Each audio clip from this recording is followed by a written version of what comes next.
ጤና ይስጥልኝ ዶክተር ሽሙኤል። ጤና ይስጥልኝ አቶ ፋሲል እንደምን አለ ጋሽ ፋሲል ደህና ነህ? ሰላም ነኝ። እስቲ ዛሬ ካንተ ጋር የምንነጋገረው በተለይ ከፍተኛ ትኩረት የምናደርግበት ጉዳይ በአሜሪካና በአውሮፓ በተለይም በአሜሪካ ስለሚደረጉት ጸረ ሰማያውያን እንቅስቃሴዎች ነው። ከጥቂት ሳምንታት በፊት ሁለት ዲፕሎማቶቻችን በዋሽንግተን ዲሲ ተገለው ነበር። አሁን ደግሞ ሰሞኑን ደግሞ በኮሎራዶ አንድ ስደተኛ ግብጻዊ የጠርሙስ ፈንጅ በመወርወር ከ12 አካባቢ የሚጠጉትን ማለትም ታጋቾች እንዲለቀቁ ሰላማዊ ሰልፍ ሲያደርጉ የነበሩትን አቁስሏል። አንተ አሜሪካ ብዙ አመት ኖርሃል። ከዚህም ሆነ በአሜሪካ ያለውን ተጨባጭ ሁኔታ እየተከታተልክ ነው። እስቲ ለተመልካቾቻችን አንዳንድ ነገሮች ግልጽ ብታደርግልን። አዎ በጣም ያሳዝናል። መቼም አድማጮቻችን ሰላም ብያለሁ። ተመልካቾቻችን በጣም ያሳዝናል የሚሆነውን ነገር ስታየው። ቦልደር ኮሎራዶ በጣም በጸጥታዋ የታወቀች ጸጥ ያለች የጨዋና በቃ በጣም ንጹህ ከተማ ነች። ኮሎራዶ እንደምታውቀው በጣም ህዝቡም በጣም ሰው አክባሪ እና ዝም ያለ ከተማ ነው እና ይሄን አይነት ኬዎስ ወይ አጥፊ ተግባር በዛ ከተማ እንግዲህ ከሆነ በእንደዚህ ሁኔታ ምን ያህል አንቲ የይሁዲ ጥላቻ በአሜሪካ ላይ እንደተስፋፋ ትልቅ ምልክት ነው። በዛ ሰዓት እነዛ ወገኖች አሁን እዛ የነበሩት ወገኖች 12ቱ የቆሰሉት ባሉበት ቦታ ሰላማዊ የሆነ ያውም እኮ ምንም ሰላማዊ ሰልፍም አይባልም። ይሄ የጸጥታ ሰዓት ነው የሚሉት እነሱ እንግዲህ እዛ ሰላማዊ ጸጥታ እዛ ቆመው በቃ ጸጥ ነው የሚሉት። ሀዘንተኛ ናቸው። የታሰሩት የታገቱት እስራኤላውያን እንዲመጡ የተደረገ የአካባቢውን መንግስት ወይም የከተማ መሪ ወይም ሜየር ግድ እንዲለው ለማሳወቅ በዛ አካባቢ የተደረገ የጸጥታና የሀዘን መግለጫ ሰዓት ነበረ። አሁን በዛ ላይ ይህ ሰውዬ እንደተባለው መረጃ እንደደረሰን ይሄ ግብጻዊ የሆነ ስደተኛ ነው። በአሜሪካ በኮሎራዶ በዛ ቦታ ላይ የሚኖር የ5 ልጆች አባት እና ይህ ሰውዬ እንግዲህ በምርመራ በተደረገው ጥናት ይህ ሰውዬ ካሁን በፊት ጠመንጃ ሊገዛ ኮሎራዶና እንደዚህ ደቡብ አገሮች እንዲህ አይነት ነገር ጠመንጃ መግዛት ይቻላል በአሜሪካ ነገር ህጋዊ ስነ ስርዓት መረጃ ካለ በስነ ስርዓት ጠመንጃ መግዛት ትችላለህ። ነገሩ ይሄኛው ህጋዊ መረጃ ስላልነበረው ጠመንጃ ለመግዛት ሙከራ ሲያደርግ ጠመንጃ መግዛት እንደማይችል አወቀ፣ ተከለከለ ማለት ነው። ምክንያቱም ህጋዊ ፈቃድ የለውም፣ ህጋዊ ነዋሪ አይደለም። ስደተኛ የግብጽ ስደተኛ እዛ ላይ ከሰፈረ 2 አመት ወይ 3 አመት ቢሆነው ነው በኮሎራዶ እና ይህ ባለበት ሁኔታ ያ እምቢ ሲለው ምን አደረገ? ቤት ውስጥ በራሱ ማለት ነው በጋሶሊን እኛን በኢትዮጵያ በላምባ የሆነ የሚቀጣጠል ፈንጅ ወይም ተቀጣጣይ ፈንጅ ሰራ።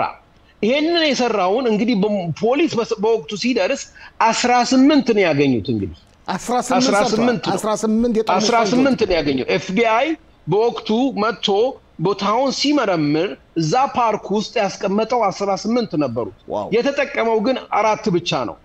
4ቱን ሲጠቀም 3ቱን ወርውሮ አንዱን ላዩ ላይ ነው ያደረገው። ገባ?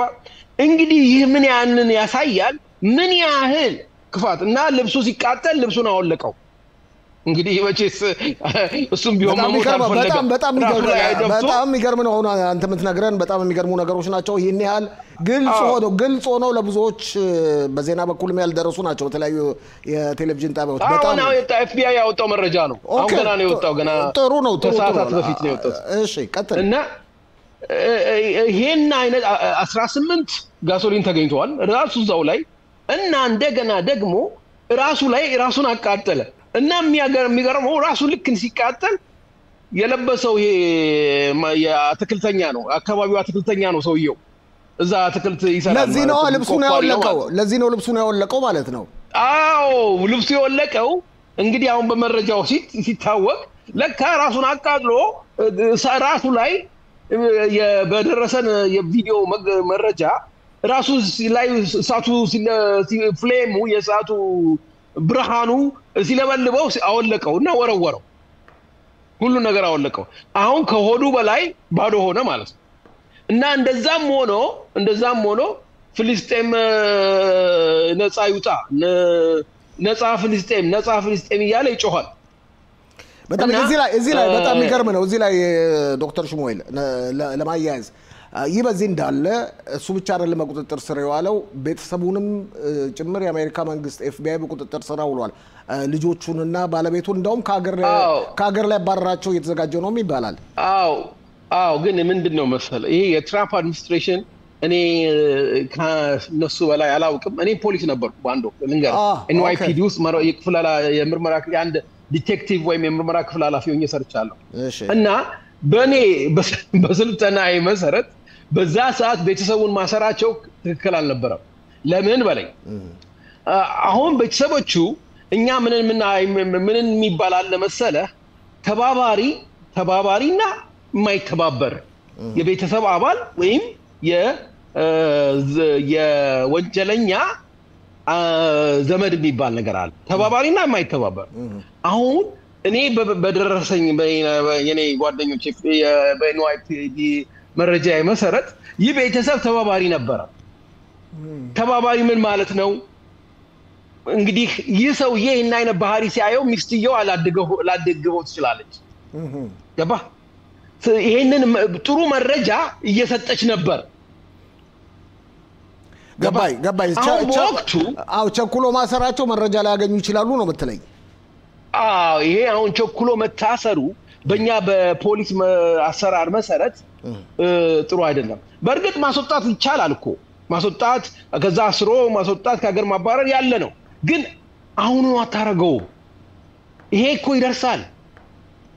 2 ሳምንት ምናምን መረጃህን በፖሊስ ምን አለ መሰለ በእኛ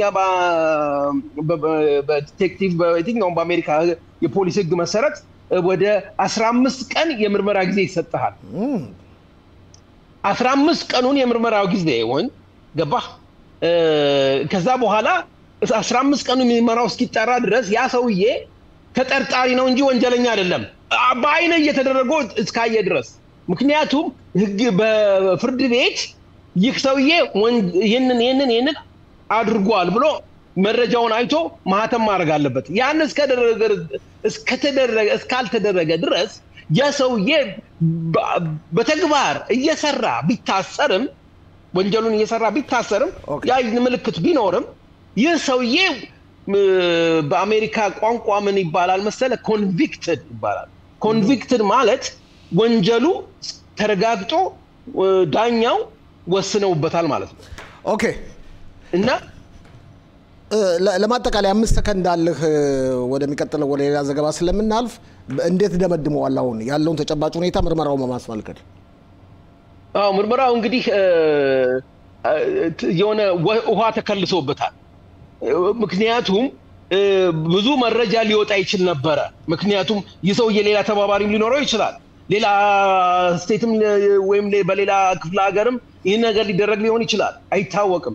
ይሄንን ሁሉ ከጓደኞቹ ጋር ከነማን ጋር እንደሚያወራ የማናቸው ሰዎቹ ይሄ ሁሉን ማድረግ ነበረባቸው። ኤኒዌይ FBI አሁንም ቢሆን ይሄኛው መንገድ ቢሽፎርሽ በሌላ መንገድ ነገሮችን ማግኘት ይችላሉ እና ይሄም ዜጋ ከሀገር እንደሚወጣ እርግጠኛ ነኝ። በዶናልድ ትራምፕ አዲሱ የኢሚግሬሽን ህግ መሰረት ይህ ከሀገር በአስቸኳይ እሱም ሆነ ቤተሰቦቹ ይወጣሉ።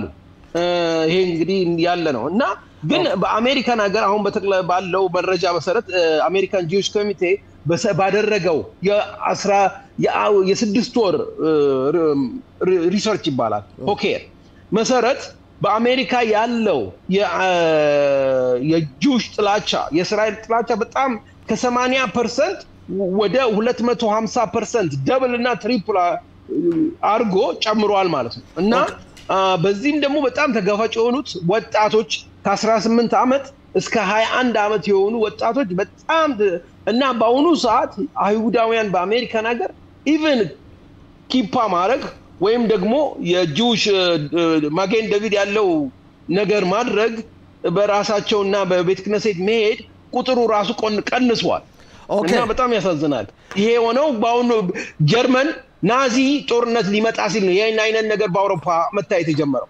ኦኬ እንደዚህ እናደርጋለን። ዶክተር ሽሙኤል አልጨረስንም። ብዙ ስለ ሃርቫርድ አልጨረስኩም። ብዙ መናገር ብዙ መረጃዎች አሉ ብዙ መረጃዎች አሉ።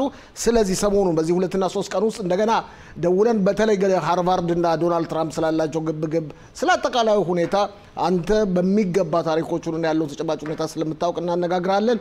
ለዛሬው በጣም አመሰግናለሁ ዶክተር ሽሙኤል። እሺ እኔ ወንድም እሺ አመሰግናለሁ።